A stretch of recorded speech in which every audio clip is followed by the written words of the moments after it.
धर्म के क्षेत्र में बहुत से भ्रम सुरक्षित हैं।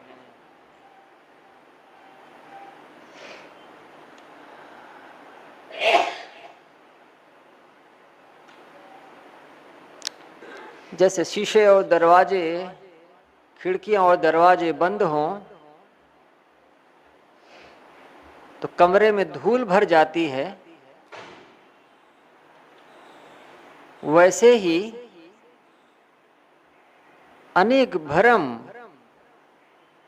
धर्म के क्षेत्र में सुरक्षित बने रहते हैं और समझ नहीं आता है कैसे जिएं, कैसे करें, क्या समझ हो। जो लोग संसार में लगे पगे हैं, जिनका मन सांसारिकता में रचा बसा है, उनके पास तो समय है नहीं कि धर्म को समझे, धर्म की बातों को समझें। तो वो तो बस एक ही गति जानते हैं, उनके लिए एक ही दिशा है, ज्यादा से ज्यादा कमाओ और ज्यादा से ज्यादा अपने शरीर को सुख दो। उन्हें कोई दुविधा नहीं है। जब तक उनकी सांस चलेगी उन्हें संसार की तरफ ही दौड़ना है। एक मकान बन गया तो एक और मकान बना लें, एक दुकान चल रही है तो दूसरी दुकान भी तैयार कर लें, एक अस्पताल बन गया है दूसरा अस्पताल दूसरी जगह खोल लेते हैं। उनकी यही दिशा है, ठीक है। लेकिन जो धर्म की तरफ थोड़ा रुचि रखते हैं, जिनकी धर्म में थोड़ी गति होती है, वो उनमें भी बहुत सारे भ्रम हैं। कैसे जिएं, कैसे करें, क्या पाएं, सिद्धि पाएं, दिव्य दृष्टि पाएं।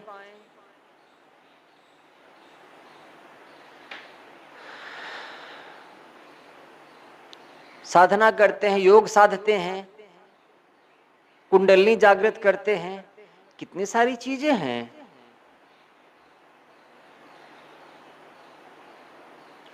लोगों के मन को पढ़ लेना, उनके मन में क्या बातें हैं इसको जान लेना, इसको वो दिव्य दृष्टि कहते हैं।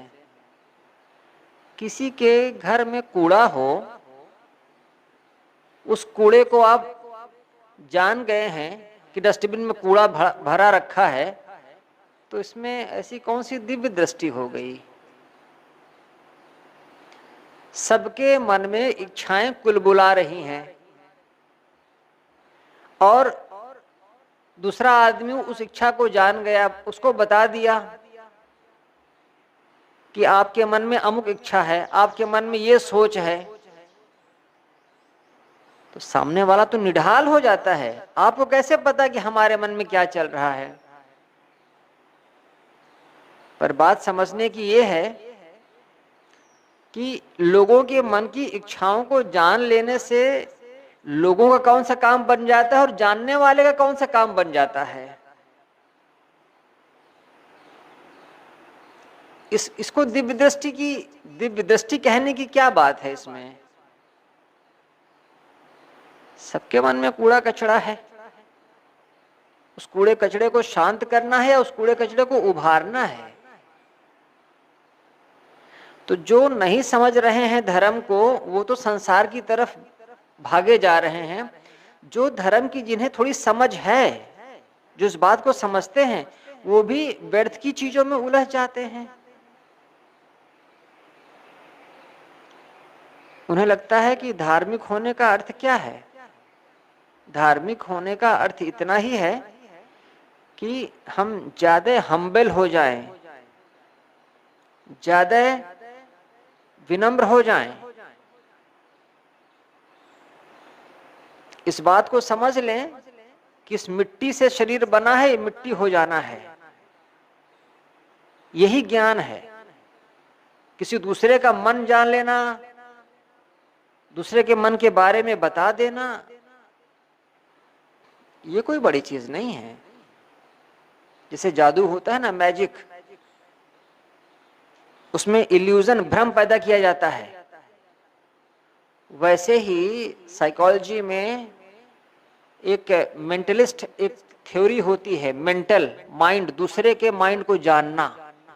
ये एक कोर्स होता है, पढ़ाया जाता है, बताया जाता है, बस वो जानने लगते हैं धीरे धीरे करके। लेकिन अंधे आदमी का नहीं जान सकेंगे। कोई आदमी अंधा हो, उसका माइंड रीड करना हो तो बहुत मुश्किल है, क्योंकि उसकी आंखें बंद रहती हैं, उसकी आंखों में कोई सपने नहीं होते हैं। जो मन में होता है वो आंखों में प्रकट हो जाता है, उसको रीड करते हैं। कोई अंधा आदमी हो, उसको कैसे रीड करोगे? उसकी आंखों में कुछ उभरता ही नहीं है चित्र। तो दूसरे के मन को जान लेना, दूसरे के मन की बातों को बता देना, ये भी एक उलझाव है। धार्मिक होने का सिर्फ इतना ही फायदा है कि हमारी उलझनें कम होती जाएं, हमें हमारा जीवन साफ साफ दिखता जाए। बस दूसरों का जीवन कैसा है ये तो सबको दिख जाता है, अपना ही जीवन नहीं समझ में आता है, अपना ही गणित नहीं समझ में आता है। जो आध्यात्मिक हो गया, जो धार्मिक हो गया, वो अपने मन को जानने लगता है, बस उसकी उलझनें पूरी खत्म होने लगती हैं। और ऐसा नहीं कि कोई ज्ञानी हो गया, कोई धार्मिक हो गया, उसके सींग पूंछ निकल आए और सड़कों से गुजरे तो लोग जान जाएंगे कि ये धार्मिक है।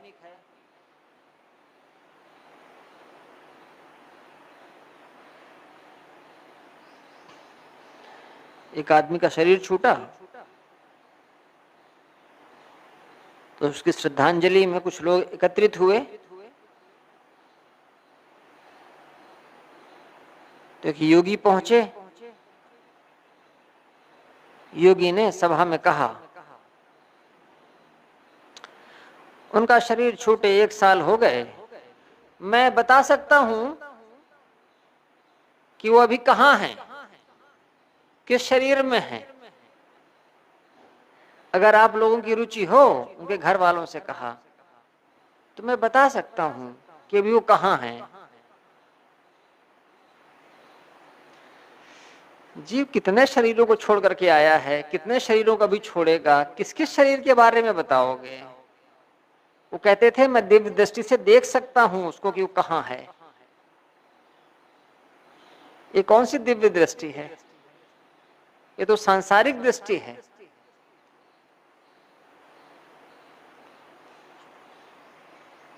उलझने और उलझाव वो धार्मिक होने से भी कम नहीं हो जाते हैं। अपना मानसिक रोग ठीक हो जाए, बस हो गया। यही है आध्यात्मिक होना।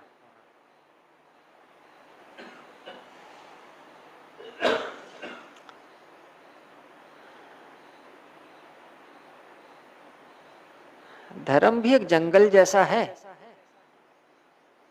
एक बार जंगल में घुस जाओ तो रास्ता नहीं मिलेगा, बस उलझते चले जाएंगे।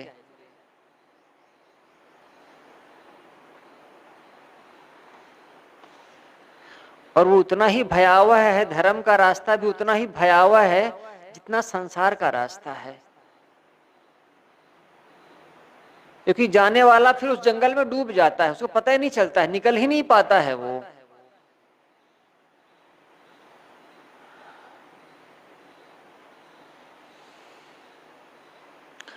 कुछ थोड़े से लोगों को यह समझ हुई कि जीवन कैसे जिया जाए, उन्होंने अपने जीवन को साधा और जिया और दूसरों के लिए वो रास्ता खोल दिया। वह प्रशस्त रास्ता है, चौड़ा है, साफ सुथरा है।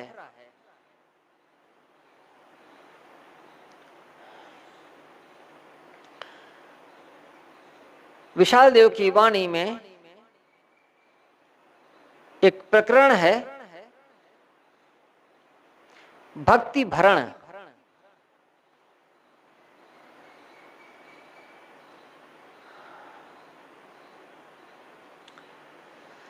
उसका एक शब्द है, करो गुरु भक्ति, करो गुरु भक्ति, रोग मन छीजै। करो गुरु भक्ति, गुरु भक्ति करो,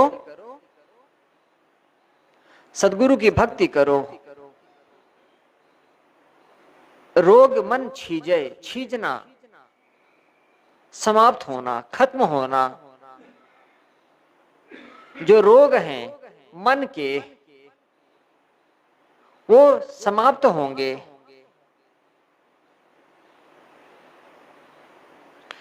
किन्हीं बोध वैराग्य संपन्न सदगुरु की शरण में लगो, उनकी भक्ति करो, क्या होगा? रोग मन छीजे।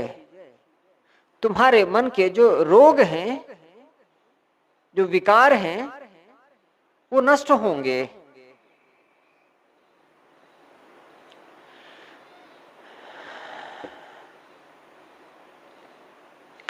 बिन गुरु भक्ति रोग मन बाढ़ै,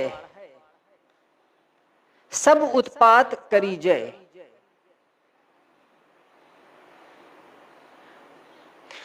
गुरु भक्ति नहीं जानते, गुरु भक्ति नहीं करते, सदगुरु कहते हैं क्या होगा? रोग मन बाढ़ै। जो तुम्हारे मन के रोग हैं वो बढ़ते चले जाएंगे। सब उत्पात करीजै। एक ऐसा मन जो भक्ति के मार्ग में नहीं चलता,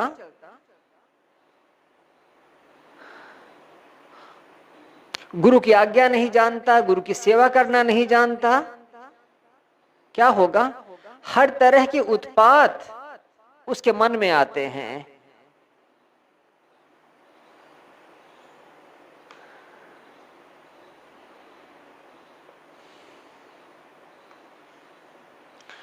मन को अगर किसी दिशा में लगा दें तो मन उधर ही गति करता रहता है। उसे कोई दिशा नहीं दोगे तो मन भटकता रहेगा, बस वो उत्पात का घर हो जाए। खाली मन शैतान का, इसलिए कहा गया है क्या?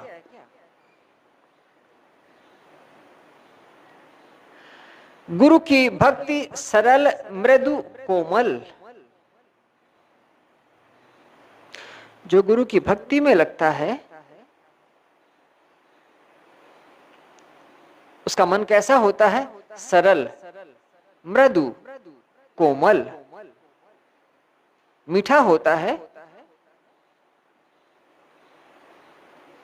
कोमल होता है, निर्मल होता है, सरल होता है, बच्चे जैसा। विषय कठोर न लीजे। और जो विषयों का जो रास्ता है उसमें क्या है? उसमें कठोरता है।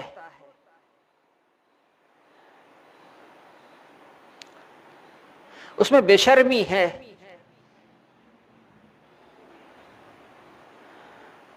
जो विषयों का रास्ता है, विषय कठोर जो विषय मार्ग है, उसमें कोमलता नहीं है, उसमें मृदुता नहीं है, उसमें सरलता नहीं है।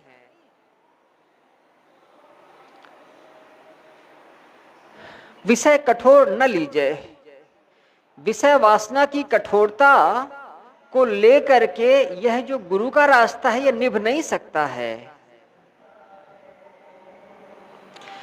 जो व्यक्ति बोध और रहनी संपन्न सदगुरु की भक्ति नहीं करता है, उनकी आज्ञा और सेवा से वंचित रहता है, उसके जीवन में उपद्रव बढ़ते चले जाते हैं। सदगुरु की भक्ति हमारे मन को सरल, निर्मल और कोमल बनाती है। किसी के मन में अगर विषय वासना की कठोरता है तो भक्ति उसमें निभ नहीं सकती।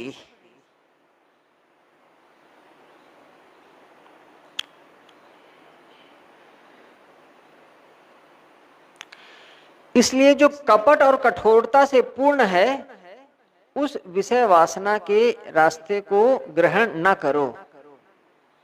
बस तभी यह भक्ति रूपी पौधा विकसित हो पाएगा। कोई कोमल पौधा है, उसको राजस्थान के मरुस्थल में डाल दो तो क्या होगा?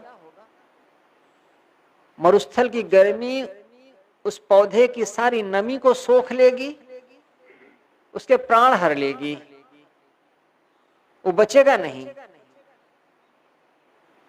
जो मरुस्थल का जो पौधा होता है वो कठोर होता है, उसमें कांटे होते हैं, उसमें पत्तियां नहीं होती हैं, उसमें फूल नहीं होते हैं।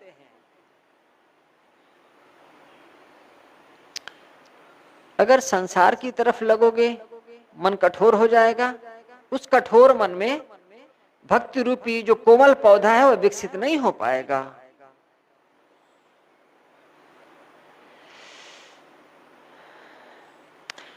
निज मन को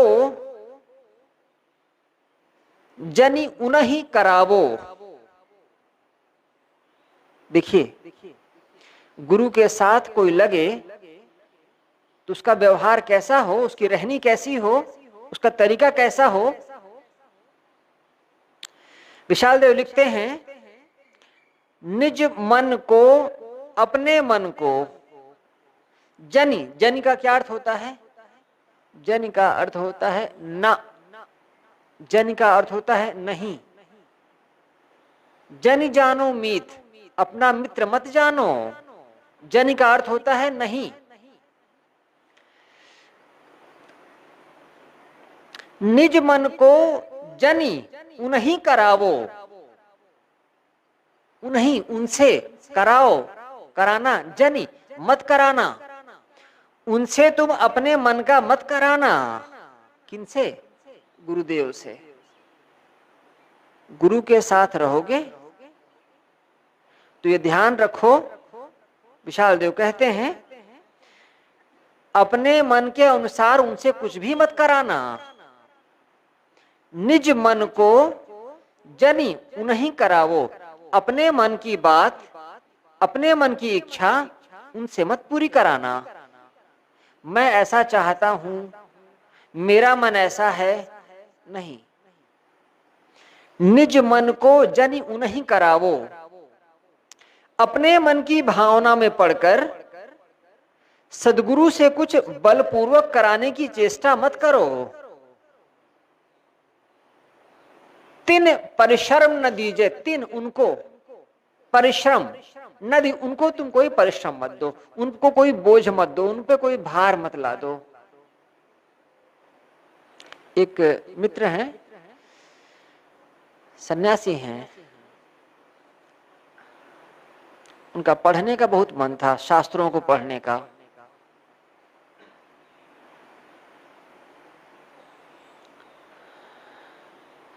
कौन से शास्त्र? वही सांख्य, योग, न्याय, मीमांसा, वेदांत, इन्हें, इन 6 शास्त्रों को उनको पढ़ने का बड़ा मन था। और अच्छा, वो रहते अकेले हैं, कौन पढ़ाए उनको? तो एक गुफा में पहाड़ के ऊपर एक संत रहते थे, प्रौढ़ हैं, और जाना उन्होंने कि विद्वान हैं, योग्य हैं, तो उनके पास गए और उनसे कहे, निवेदन किया कि मुझे जो है शास्त्र पढ़ने हैं, आप थोड़ा समय निकाल करके मुझे बता दिया करें। उन्होंने तुरंत उसको भगा दिया।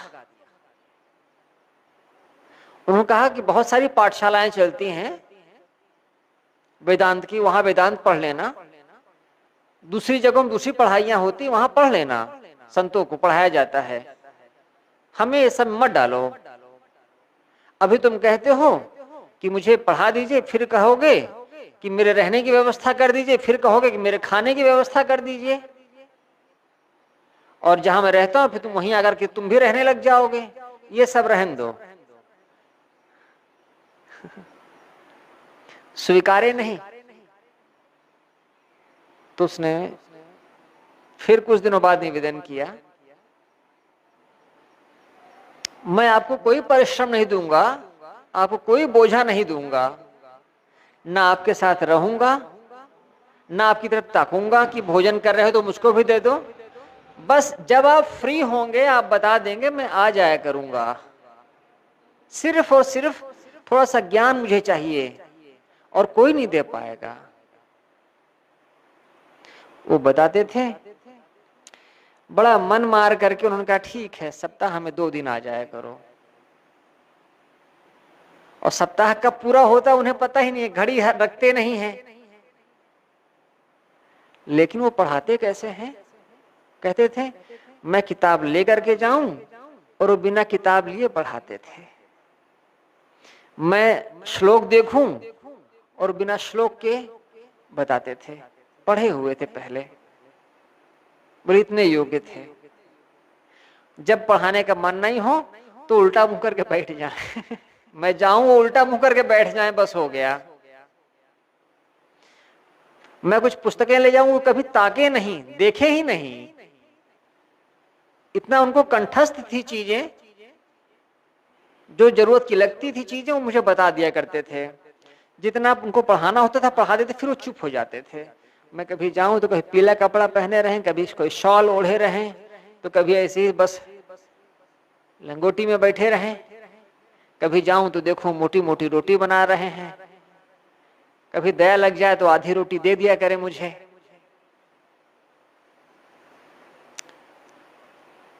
जितने दिन उनका मन हुआ उन्होंने पढ़ाया। मैंने कहा उनकी भोजन क्या व्यवस्था थी? बोले सेठ लोग जानते थे कि ऊपर वो रहते हैं तो कच्चा आटा और कुछ गुड़ वगैरह जैसी चीजें हैं, नमक जैसी चीजें हैं, ऊपर पहुंचा दिया करते थे अंदाज से कि भाई इतने दिन उनका चल जाएगा बस। कुछ कपड़े वगैरह दे दिया करते थे। अधिकतम चीजें ऐसी पड़ी रह जाती थी। लोग चाहते थे कि वो नीचे उतरे, वो आए, लेकिन वो वहीं पर मगन थे।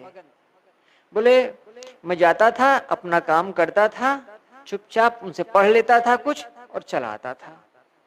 वो कहते थे मुझे कुछ परिश्रम मत देना तुम।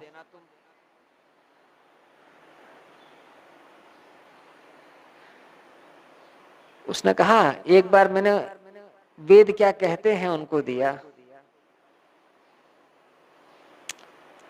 गुरु जी की पुस्तक है वेद क्या कहते हैं, उसको कोई हाथ लगी होगी, तो मैंने उनके पास छोड़ दिया, जहां वो बैठते थे वहीं छोड़ दिया, कुछ कहा नहीं। जब 4-5 दिन बाद में मिला, कहे हाँ ये कुछ किताब है, ये कुछ किताब है, और बोले हवा में उछाल दिए और फिर कैच कर लिए, ये ठीक है, ये पढ़ो। समझते थे चीजें क्या सही हैं क्या गलत हैं, लेकिन कुछ और नहीं पूछे।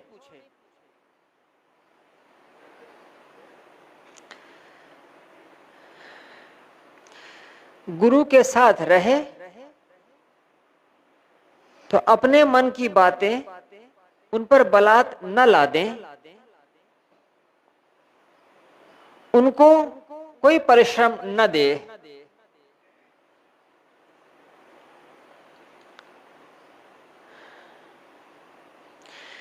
न्याय धर्म को पालन करके गुरु से ज्ञान लहीजे। गुरु से ज्ञान लहो, गुरु से ज्ञान लो। कैसे लो? न्याय धर्म को पालन करके। जो शिष्य का जो धर्म बनता है, सीखने का जो न्याय है, जो तरीका है,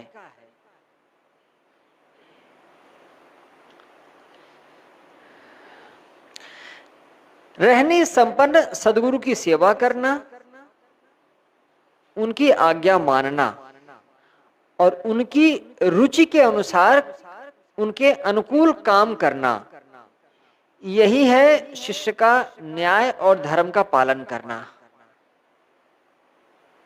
बस न्याय धर्म को पालन करके गुरु से ज्ञान ले लीजिए और गुरु का ज्ञान तुम लो, उनका स्वरूप ज्ञान, उनकी रहनी ये ग्रहण करो। निज मन को तुम मेटि चलो तहां, आपनी हानि न कीजे। निज मन को तुम मेटि चलो तहां, अपने मन को, अपने मन की इच्छाओं को तुम मेट करके उनके पास चलो। वो कैसे पद में आया है, तेरा पता मुझे मिल गया तो मैंने अपना पता भुला दिया।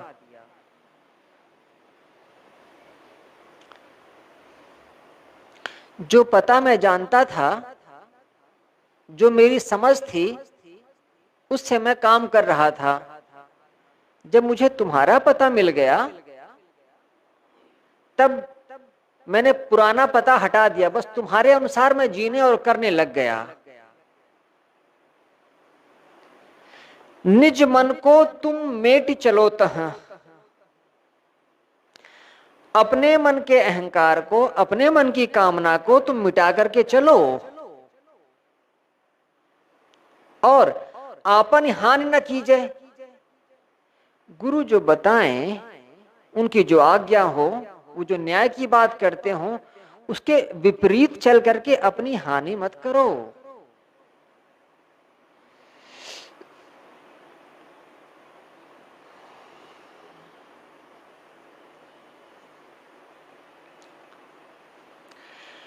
गरजी बनी तुम सेवो उनको।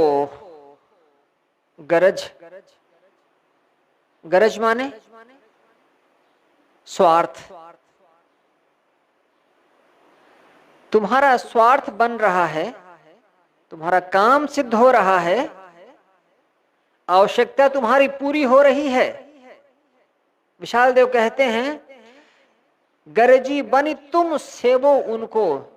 ऐ शिष्य, चूंकि तुम्हारा स्वार्थ गुरु के पास रहते हुए पूरा हो रहा है, इसलिए तुम अपने मन को मार करके उनकी सेवा करो। तुम्हारी गरज पूरी हो रही है, इसलिए तुम उनकी सेवा करो। निज मन भार न दीजे। निज मन, तुम्हारा जो अपना मन सोचता है, भार न दीजिए, वह भार मत दो गुरु को।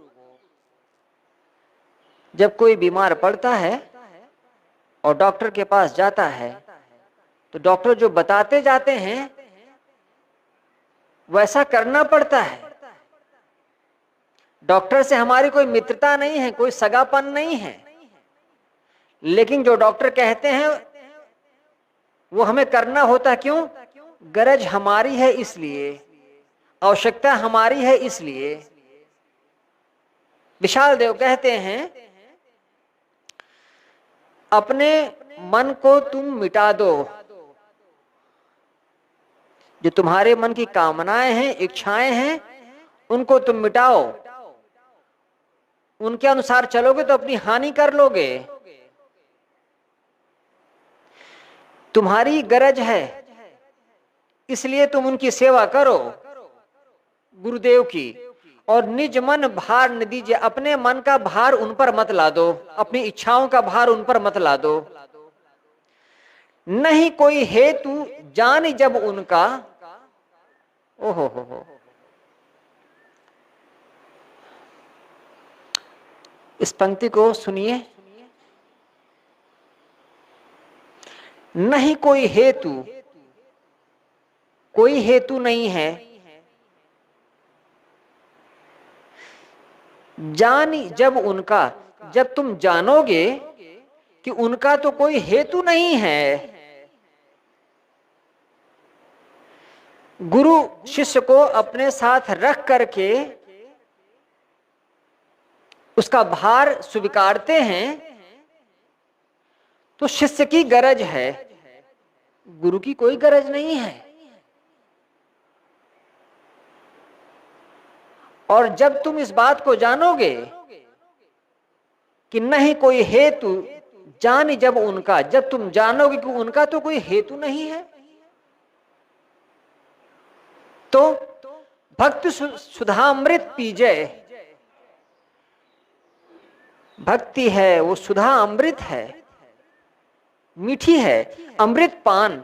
बस तुम भक्ति का अमृत पान करो, तुम्हारे मन से उनके प्रति भक्ति का भाव, भक्ति का झरना फूटेगा कि देखो इनका कोई हेतु नहीं है, सारी गरज मेरी है, सारी मजबूरी मेरी है, लेकिन फिर भी यह मुझे ढो रहे हैं।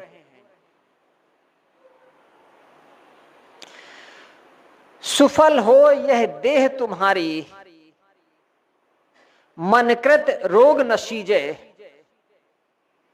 गुरु बस इतना चाहते हैं कि ये जो तुम मानव का शरीर धारण किए हो, मानव की जो देह तुम्हें मिली हुई है, यह सफल सिद्ध हो जाए, बस तुम्हारा काम बन जाए।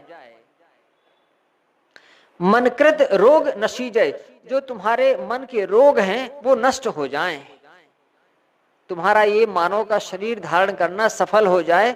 सिर्फ इतना ही वो चाहते हैं, इससे ज्यादा और कुछ नहीं।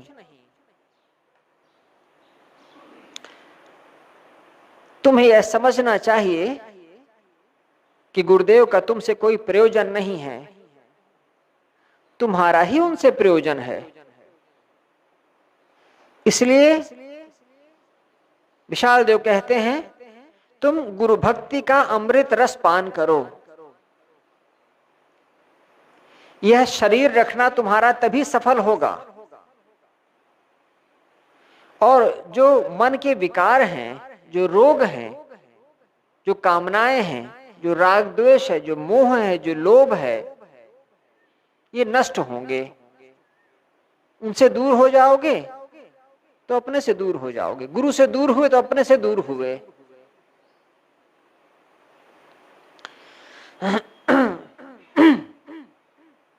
एक आदमी छोटा सा 2 कमरे का मकान बनाता है तो ये कहता है मैंने बनाया है, ये जमीन मैंने खरीदी है।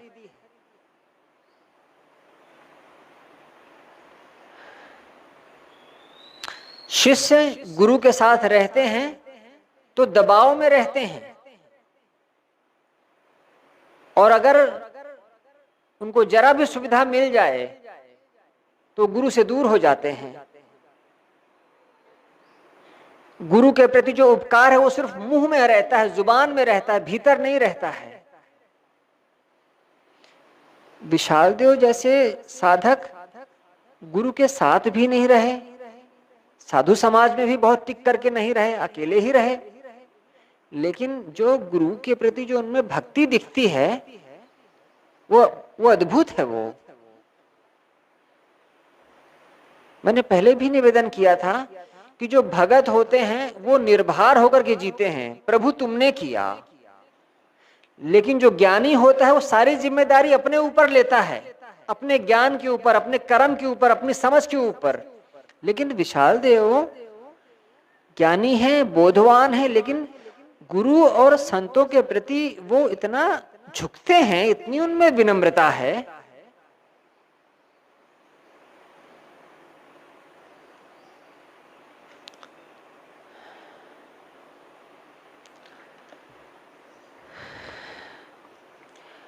गुरु के पास रहो, उनके अपने अनुसार चलाओ नहीं, उन पे कोई बोझ मत दो। और जब जानोगे इस बात को कि गुरु का तो कोई प्रयोजन ही नहीं है, सारा स्वार्थ तो शिष्य का है, तो मन एकदम झुक जाएगा। विशाल देव आगे साखी में लिखते हैं, कहते हैं नाशमान तब तन, नाशमान तन सेवा तुम्हारी। जो तुम सेवा करते हो तन से गुरु जी की, वह सेवा कैसी है? नाशमान। जो सेवा करते हो वह नाशवान सेवा है। गुरु जी के पैर दबा दिए, कपड़े दे दिए, खाने पीने की चीजें दे दी, कुछ और चीजें दे दिया। जो कुछ भी सेवा शिष्य द्वारा गुरु की होती है वह केवल तन तक सीमित रहती है, और यह सब चीजें एक दिन क्या होती हैं, मिट जाती है, खत्म हो जाती है, नाश हो जाता है उनका। नाशमान तन सेवा तुम्हारी, ऐ शिष्य तुम गुरु की जो कुछ भी सेवा करते हो वह सब नाशवान है। बोध अविनाशी चीजें, और गुरु जो बोध देते हैं अविनाशी चीजों का, ये तो उनकी बड़ी कृपा है। शिष्य का सब कुछ दिया इस शरीर तक ही सीमित रहता है, और गुरु जो दे रहे हैं बोध और ज्ञान वह तो अविनाशी है। लाभ अचल पद मिला तुम ही जब, लाभ मिला अचल पद मिला जब ही, जब तुम्हें उस अचल पद का, स्वरूप पद का लाभ मिला, समता कौन करीजे, तुम कैसे समता करोगे कि मैं गुरु जी को देता हूं, गुरु जी मुझे ज्ञान देते हैं। इसके उदाहरण में साहब ने लिखा है, एक आदमी है, धनी आदमी है, किसी गरीब की गरीबी को देख करके उसको 1 करोड़ रुपए दे देता है, 1 करोड़ रखो तुम्हारी गरीबी दूर हो जाएगी। और जिसको 1 करोड़ मिल गया उसमें से वो 100 रुपए का प्रसाद उन्हीं को चढ़ा देता है। तो कहां उसने 1 करोड़ दिया और कहां तुम 100 रुपया दे करके बराबरी करना चाह रहे हो कि मैंने भी तो दिया है उनको 100 रुपया का प्रसाद। विशाल देव कहते हैं शिष्य ने गुरु को कुछ चढ़ाया है वो तो बहुत थोड़ा है, गुरु ने जो उसको अविनाशी का जो बोध दिया है, जो ज्ञान दिया है, वो जब शिष्य उस स्थिति में जीना शुरू करता है, उस लाभ को देखता है, तब उसको समझ में आता है समता कौन करी जाए। ये कौन सी समता है भाई, ये कौन सी बराबरी है, मेरा किया धरा सब व्यर्थ है।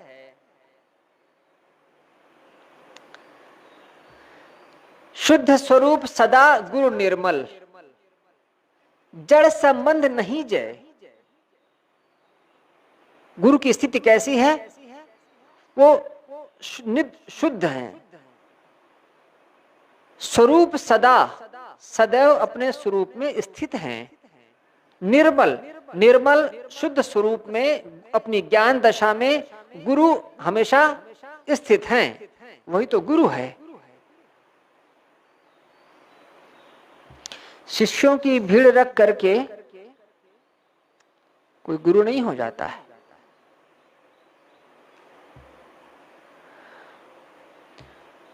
गुरु पद की जो मानसिक दशा है वह गुरु में हो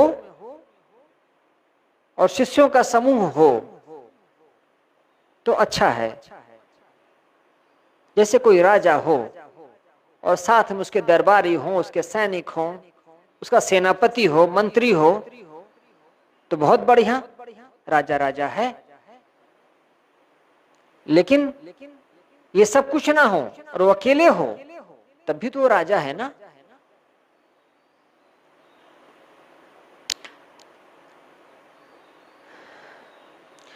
गुरु अपने शुद्ध स्वरूप में सदैव स्थित हो, निर्मल हो, जड़ संबंध नहीं जे, सांसारिकता से, जड़ चीजों से उनका कोई संबंध नहीं है, उनके मन में संसार भाए भाए नहीं करता है, वो तो अपनी मौज में जीते हैं।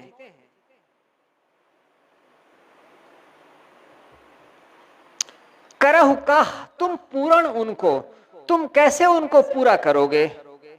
करहु काह तुम पूर्ण उनको, विशाल देव ये शिष्यों को संबोधित करते हुए कह रहे हैं तुम उनको भला क्या देकर के पूरा करोगे, वो तो पहले से पूरे हैं।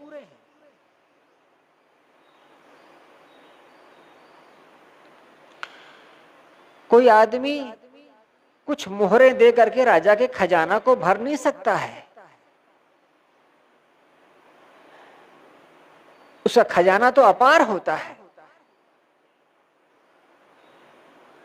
गुरु को जो तुम कुछ थोड़ा सा दे देते हो, तुम उनकी बराबरी करना चाहते हो? क्या देकर के तुम उनको पूरा करोगे? विशाल देव कहते हैं, शिष्य की क्षमता नहीं है कि वह गुरु को पूरा करे। गुरु तो पहले से पूरे हैं, बस श्रद्धा कर्म लहीजे, उनके प्रति श्रद्धा रखो और कर्म करते रहो। बस उनसे जो कुछ ले सको वो लो, देने की फिराक में मत पड़ो उनको।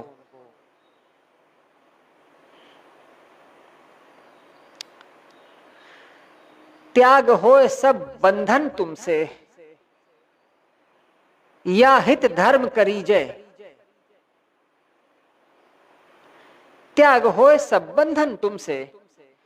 अभी जिस रास्ते पर चलते रहे हो उसमें सिर्फ तुमने एक ही चीज सीखी है, बंधन बनाना, बंधनों को पुष्ट करना। गुरु के पास लगे हो, विशाल देव कहते हैं, त्याग होए सब बंधन तुमसे। गुरु के पास लगे हो, अब उन बंधनों से अपने को हटाओ, त्यागो उनको अपने मन से। या हित धर्म करीजे, वह धर्म करो जो तुम्हारे हित का हो। अब गलत रास्ते से हटो।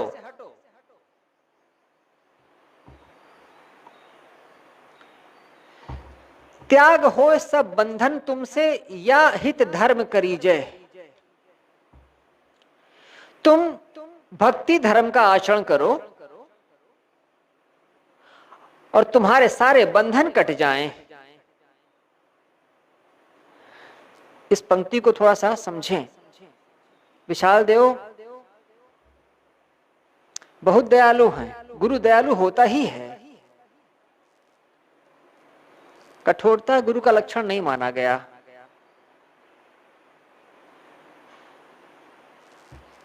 जब कोई गुरु हो जाता है ना तो मां हो जाता है।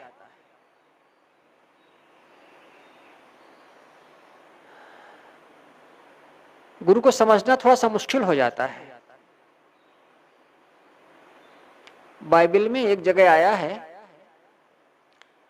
कि एक भेड़ों का चरवाहा अपनी भेड़ों को लेकर के शाम के समय घर पहुंचता है तो उनको भेड़ों को दड़बे में बंद कर देता है। तो देखता है कि एक भेड़ कम है, कहां रह गई? तो बाकी भेड़ों को बंद करके और अंधेरा घिर आया है तो एक लालटेन जलाता है और उसी रास्ते पर वापस चलता है जिस रास्ते से वो अपनी भेड़ों को लेकर के आया है। और दूर निकल जाने पर देखता है कि पहाड़ के जिस रास्ते पर आया है उसके बगल में एक खाई है, उसी खाई में एक भेड़ उसकी फंसी रह गई है और वो में कर रही है। वो खाई में नीचे उतरता है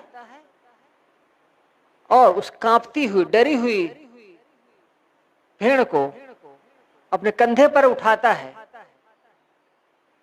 और ऊपर आता है, उसको सहलाता है, पुचकारता है, प्यार देता है, बताता है मत परेशान हो, मैं आ गया ना, मत उदास हो, मत डर, और लेकर के आता है।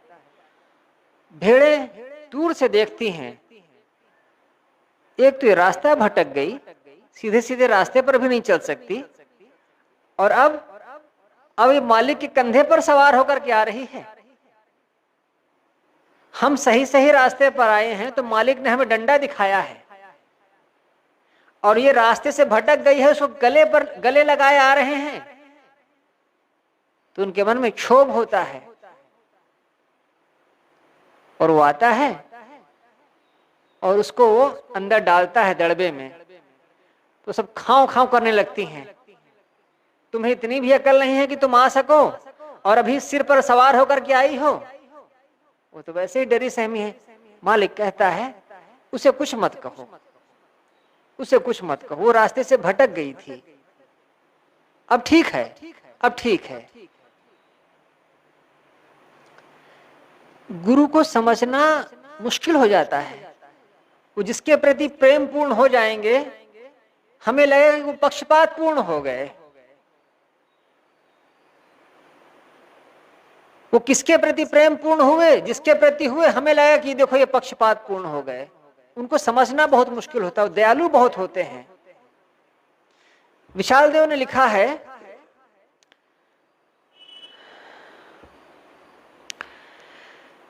त्याग होए सब बंधन तुमसे, या हित धर्म करीजे। एक काम करो,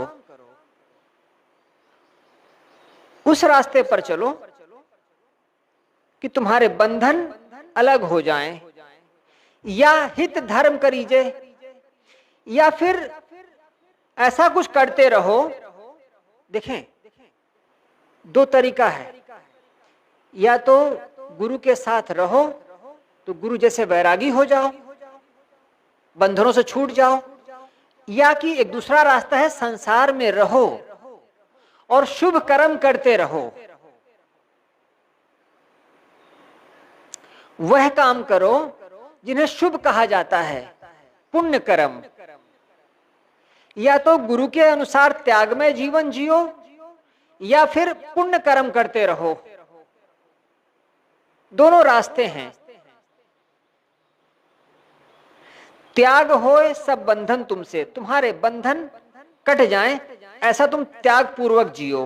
या अथवा हित धर्म करीजे, वैसा धर्म करो जो तुम्हारे हित में हो, तुम्हारे अनुकूल हो।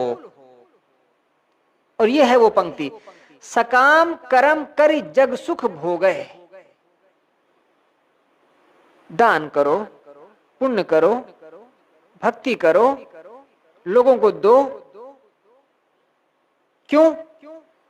ताकि तुम्हें मिले, ताकि तुम्हारी पुण्य की पूंजी मजबूत हो, तुम और धनी हो पुण्य कर्मों में। सकाम कर्म करि जग सुख भोगे। पुण्य कर्म करो और संसार में सुख भोगो। समाज के लोग जाने, धर्मशाला बनाया, प्याऊ बनाया, रास्ते में वृक्ष लगवाया, अनाथालय बनवाया, ये सब कुछ कर रहे हो, लोग जान रहे हैं कि आप कर रहे हैं, तो उसका एक सुख होता है। ये पुण्य कर्म है। लोग चर्चा करेंगे, नाम लेंगे आपका, है तो सकाम कर्म। लेकिन सकाम कर्म कर जग सुख भोगे, संसार का सुख भोगो। तुम सकाम कर्म भी करते रहो और सांसारिकता का सुख भोगो। सब विधि काज कर सरीजय, सब विधि से काम बनता है भाई। एक तो रास्ता है कि गुरु के जैसे त्यागपूर्ण ढंग से जियो। उस ढंग से नहीं चल पा रहे हो तो जो अच्छा रास्ता है, जो धार्मिक रास्ता है, वो रास्ते से चलो। तो क्या होगा? सकाम कर्म करि जग सुख भोगे। कम से कम तुम संसार का सुख भोग सकोगे, संसार में तुम्हारा नाम होगा, यश होगा।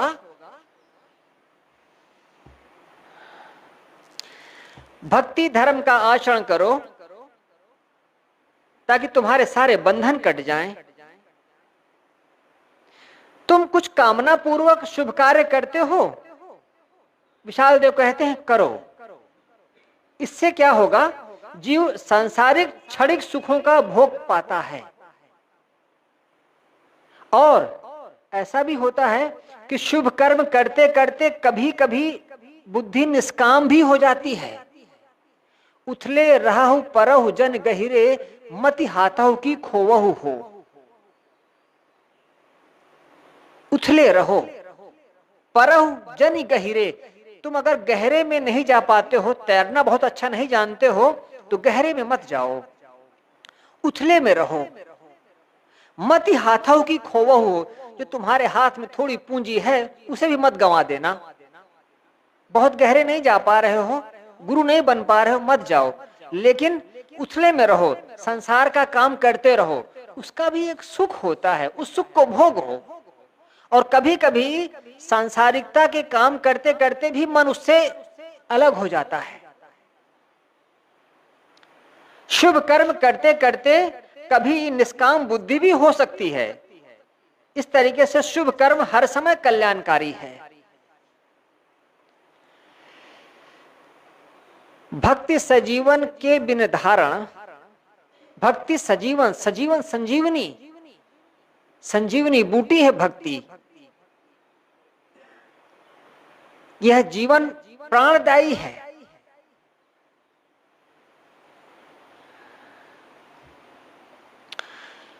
भक्ति का अर्थ है कोमलता। जो धर्म के रास्ते पर चला वो कोमल हुआ, जिसमें कठोरता रह गई वो भक्ति के रास्ते पर नहीं चला।